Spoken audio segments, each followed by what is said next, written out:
Merry Christmas. I wanted to jump on and wish you a very Merry Christmas and a Happy New Year. And I just hope that your Christmas season is so wonderful and bright and happy.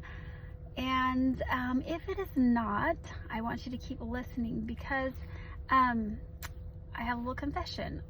Christmas is not, or has historically not been, my favorite time of year. And so if this is you, I want to tell you kind of the thought work that I've been working through today and the previous days this week. I haven't loved the Christmas season for the social pressure. I am not one to go along with the crowd. I'm not one to do what everybody's doing, and I just dislike how big Christmas is and that everybody's doing this thing and we're all pressured to give gifts and Santa, and it's just not been my favorite, and I feel super obligated.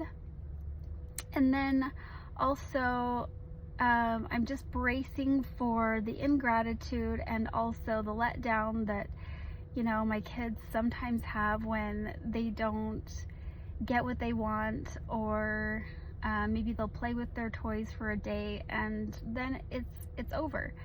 And so for me, it's just kind of this social pressure, obligation, let down time of year. And I have really been doing some thought work around that, because like my favorite time of year is really the fall. I love the change of the season. I love the magic of that, where like you get to wear cozy sweaters and drink hot chocolate and make chili and rustle through the leaves, and it's just this really amazing experience.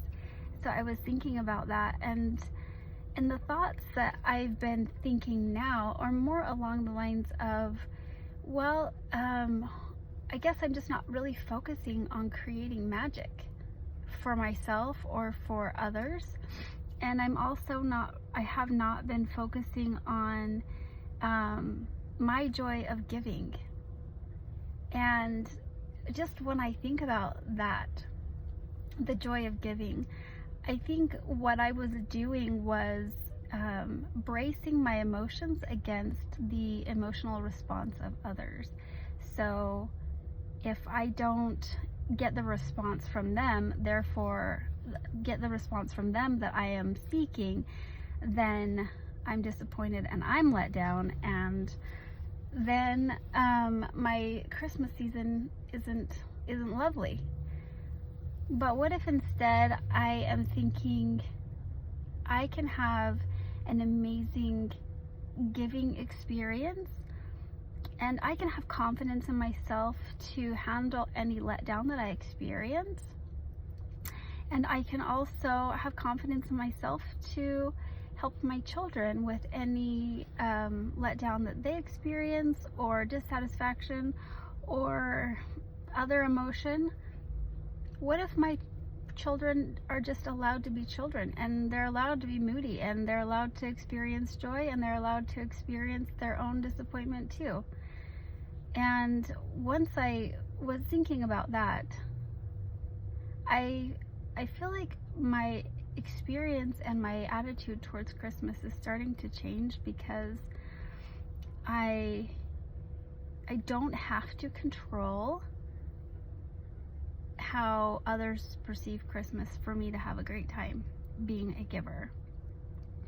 And I feel like that just changes things for me. So I love that. So whatever you are having, whatever thoughts that are going around in your head for Christmas, if they are not wonderful and positive, I would challenge you to really examine the thoughts that you're having and how those thoughts are making you feel, because it's so easy to change it. It's so easy to experience joy and have an amazing, magical holiday season focused on giving, which I love. And it's changing for me. And I know that it's supposed to be about Jesus and the Christ child, but I can experience that, and I feel like that's separate from this issue for me, because I feel the culture of Christmas separately from the birth of the Christ child. So maybe next year I'll do a little better with incorporating its baby steps for me. But yeah, that's my thought. You can have an amazing experience creating magic and having joy as a giver that is not contingent upon the recipient's response. I love it. I love it so much. Okay, I hope you have an amazing Christmas, Merry Christmas, and a Happy New Year.